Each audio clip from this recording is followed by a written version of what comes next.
going on, guys? GT, iamthetie, a long time no see, right? Anyway, I'm gonna tackle 2 levels today. It's been kind of a long time since I tackled this whole Mega Man XLT thing. You feel kind of guilty. If you're watching it, you're probably tuning in and then realized, where the hell is the next episode? So I apologize for that, but I've been a little bit busy. You know what's the craziest thing was that I actually thought my big sister was pregnant, because I'm actually at her house right now, because she's, letting me bum over, and then we're like fixing up the back room for whenever she actually does get pregnant. She's actually trying right now, and the thing is that she was getting what I thought was morning sickness,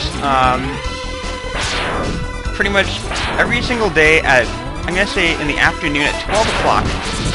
She would tell me that she'd like throw up or something like that. So I was like, okay, well that sounds like morning sickness, right? And then she'd get the same exact problem at 10 o'clock, between 10 and 11 at night. So basically what that meant to me was like, oh, maybe she had twins, because I don't know how the morning sickness works. Like, do the kids give you, do they give you like the symptoms individually, or is it like as a whole group? Like, so if you have like twins, say in your uterus, I don't know if girls watch this, but I think it's a fair question. Like, even as someone who's like trying to get into medicine, I don't actually have a good any kind of real knowledge. I mean, like, if 2 eggs latch onto you and they're at like kind of different stages, like in terms of timing. I mean, like, would that give you 2 things of morning sickness? Because she said that she was releasing 2 eggs at a time when she went to go to the gynecologist, or that's what they told her. And I was like, well, that's cool. You're gonna have twins eventually. And she's like, oh man, she doesn't want to carry 2 kids. And she's like, that's way too many. But no, but that's what's been going on. I got really excited, but she told me today that she like took a pregnancy test, and I guess she's not pregnant. And so that means that she has like a really bad stomach virus, so she needs to go to the doctor. But that's pretty much what's been going on over here on this side. But anyway, back to the actual game. And actually, that is my sister coming through the door right now. Hey, I'm recording something for the LP. You should say hi to everyone. She just looked at me. Okay. Anyway, we're only tackling 2 levels today. This is Kuwanger. Like, we might as well actually talk about the actual game. And this whole level is actually pretty easy. I don't know where the heck this is, like on a lighthouse. Whenever I see a lighthouse, it kind of reminds me of The Ring. I don't know if that crosses your mind. Like, it reminds me of The Ring. It reminds me of this really stupid scene in Scary Movie 3. Because they have like I forget what it was. It was I forget what scene it was, but it was completely ridiculous. It was like they had everything set up. Ooh, okay, I can never time that correctly. I was watching Xerxes do this LP, and he actually was able to get the heart container somehow, and I've never been able to do that in my life. Here we go. Because normally I just go through the whole level again when I'm done, and because I always thought to do that, but I didn't have enough coordination as a child to actually get that heart container. But apparently you can, so that's how you do it. You use a Chill Penguin thing, and I don't know how the ice freezes and looks like Chill Penguin. Is that like a giant ice tomb? That's kind of creepy, but that's pretty weird. But anyway, for episodes coming up on this particular LP coming up, obviously we're going to tackle 2 levels today. Well, that's my intention, unless this whole episode itself dragged on for too long. And then after that, we will tackle how to get the Hadouken, because I think my cousin asked me about that, and it's actually a pretty easy thing to do. And once we tackle that, then we'll actually go to Sigma's Fortress, which I actually don't enjoy all that much. I think Sigma's Fortress doesn't have very cool music, and it's kind of annoying, and it has a weird spider in the first level, and they're like really weird bosses. But here's Kuwanger, and this guy's actually, I think this guy's really hard. So let's see if I can beat him without if I can not use the, okay, I can't do the jump thing properly. But yeah, this is the general idea. Like, if you wanted to, you could just do that the whole time. Lord. But if you want to make it really easy, just do this. This is what you're supposed to do. And this guy's pathetically easy, so keep on doing that. I showed you guys how to do it. You just kind of run around and do that forever. But this is the easier way.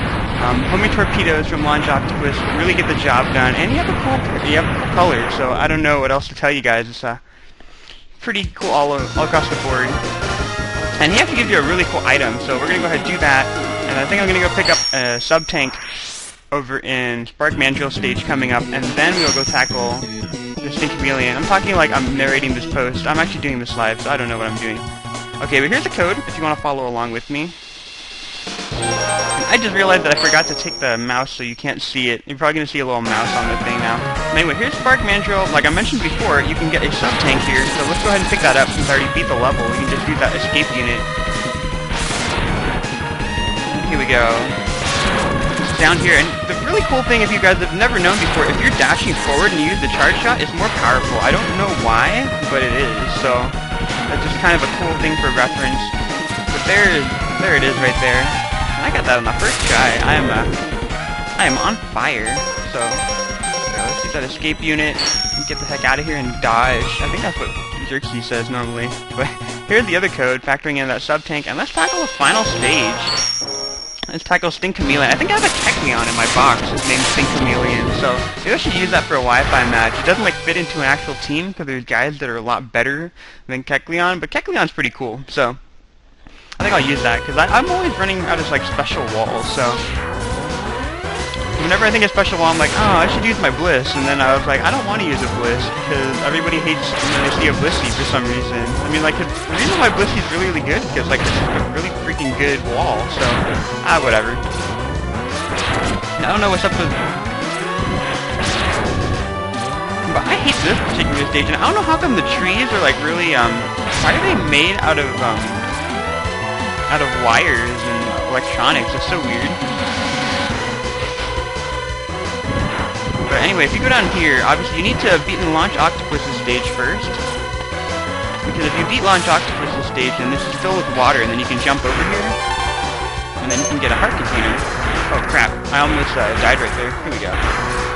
But if you don't have the water in there, then you can't jump as far, because, you know, like, you jump farther in water than you do when you're not in water. That's not true for me. I sink in water, and then I start drowning. But apparently for robots, you jump farther, so go figure. And if you go up here, this is the last upgrade for Mega Man X in the whole game. Or I should just call him X.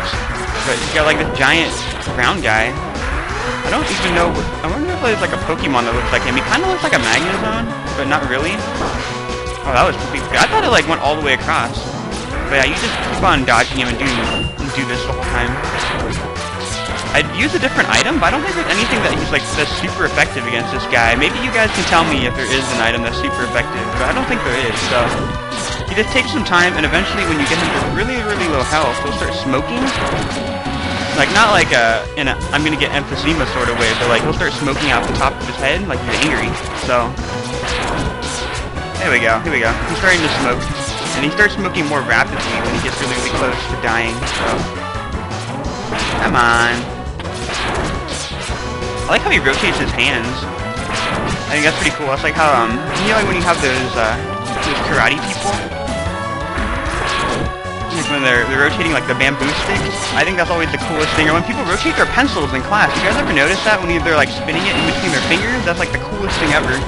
And I was trying to do that the other day, and then my friend knows how to do it, so I asked him how to do it, and he told me that you should never ask how to do it. Because once you start doing it, it's really, really hard to stop. Apparently it's addicting, so I don't know. But here's Santa Claus again, and this capsule contains a new type of body armor. And it will reduce damage to your system by 50%. How come he didn't install all of this on the Mega Man when he made him the first time? It's like, oh, here's some armor and like a really good upgrade thing, and he like stuck it in random places all across the world. That's kind of a jerk move. But anyway, this completes all of X's costume, and now he looks really cool. He actually looks pretty proportionate, because before he had like big arms and a big head.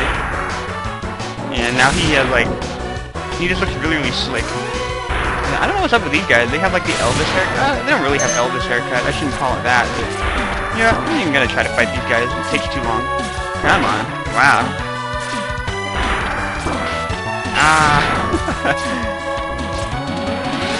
I think I'm just like really bad at dodging with this controller that I'm using right now. But this pecker, he keeps on pecking and he'll spit out little worms, and you can use them to get items and stuff if you need them. I'm just gonna try to kill this bird off. Come on. There we go. I'm kinda hoping they give me a 1-up or something. And then I think there's a 1-up behind one of these guys. Oh, here we go. It's not even behind anyone. I like when you change to a different costume, you can see it rotate to different colors, so that's pretty cool. It matches it perfectly, and then it it shimmers whenever you do like the charge shot. I guess that makes sense. All of a sudden there's ride armor in the middle of nowhere. Why is there ride armor in the forest? And then we're in quicksand, because there's quicksand in the forest too. And sock'em bobbers, apparently. Take this guy out. And then I always thought this was like an upgrade place for the ride armor itself. So I used to stand there and like try to get to the top of it, and then think like, if I stand there long enough, I'll upgrade the ride armor. But that's completely stupid because you can never take the ride armor with you, you know. But that was my imagination getting the better of me as a little kid. But here is the boss. Here is Chameleon. Probably, I think this is the hardest guy that I ever fought when I was a little kid. So pretend like I'm gonna fight him normally, and then I'll switch back to Boomerang Cutter because that's his weakness. And obviously you can't spam going against the ceiling because you can see the little spikes at the top. Don't do that. But this guy's actually really hard to hit because he like jumps everywhere, and he like doesn't get phased by items. So I mean, so you can do this, and then obviously you can see him wiggle around. Oh, he didn't take all that much. I forgot that. But I could eventually do this all day, but let's speed up the process here. Here we go. This makes it really easy. And the nice thing, you just do this, and you know the nice thing is that the Boomerang Cutter doesn't get hit by somebody, when it comes back to you, it's like it never got used, so that's the easy way to do it. The hard way was what I did, and obviously if you got better ninja skills than I do, then you'll have no problem with that. So that is Chameleon, and those are the two bosses I am going to cover today. And obviously I hope you guys enjoyed this video, because I haven't posted one in a long time, but just kind of a stopgap between Pokemon battles right now, and because I'm never going to not finish an LP that I start, just like how I have Crispus waiting in the wings at part 1. I'm going to eventually get to that when I get a better computer, but here's the code for if you guys want to follow along with me. And here's a little awesome clip. 0. And like, finally, we found Sigma's fortress. Let's go in and put an end to his war against humans. It's so anticlimactic when you read it because the scrolling is so slow, but all of a sudden his ugly mug is here, right where the Mega Man X symbol was. So when we pick up next time, we're gonna pick up Hadouken over in Armadillo stage, and then we'll tackle the 3 different stages of Sigma's Fortress, which I'll break into 3 separate videos. So I hope you guys enjoyed that video. Click the like button if you did, and I'll catch you guys another time. Bye.